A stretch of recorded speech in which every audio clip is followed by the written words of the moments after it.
Peut-on concilier spiritualité et vie de famille? Voici un discours percutant sur le sujet, peut-on concilier spiritualité et vie de famille?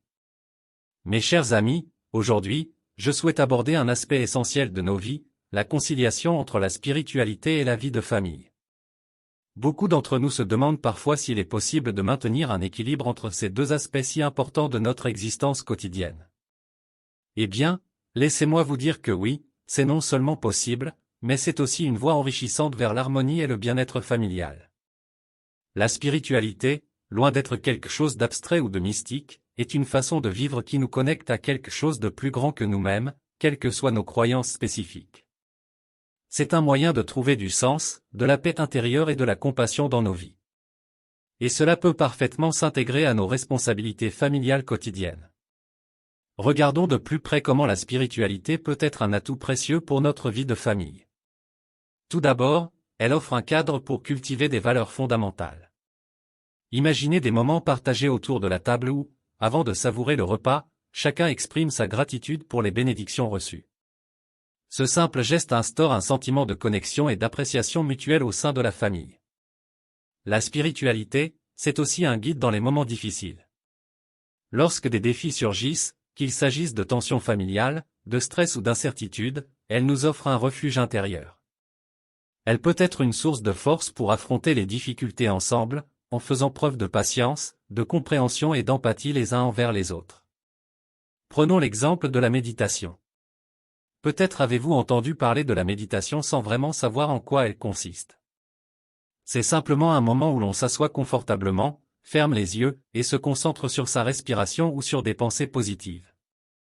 Ce temps calme peut être bénéfique pour chaque membre de la famille.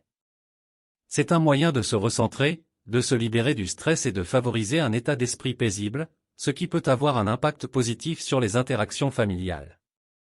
La spiritualité, c'est aussi la reconnaissance de la diversité des croyances. Chaque membre de la famille peut avoir sa propre vision du spirituel, et c'est tout à fait normal. L'important est de respecter et d'accepter ces différences, car elles enrichissent notre compréhension du monde et renforcent les liens familiaux.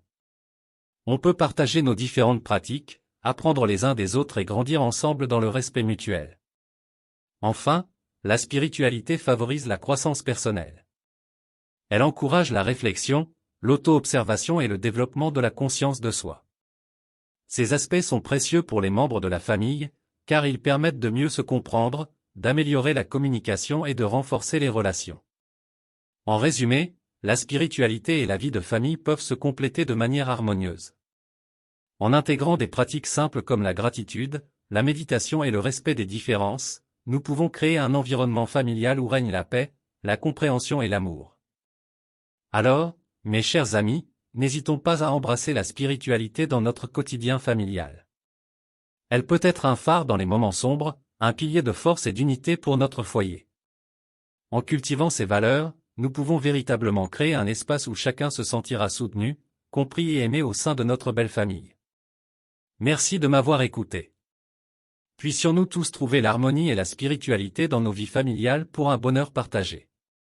J'espère que ce discours vous offre une perspective claire et accessible sur la conciliation entre la spiritualité et la vie de famille, en mettant l'accent sur des exemples pratiques et concrets.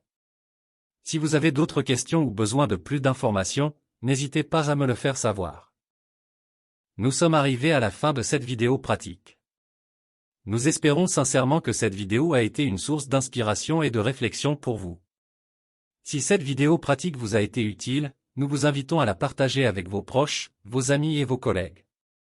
Merci encore de nous avoir accordé votre temps et votre attention. Bien à vous.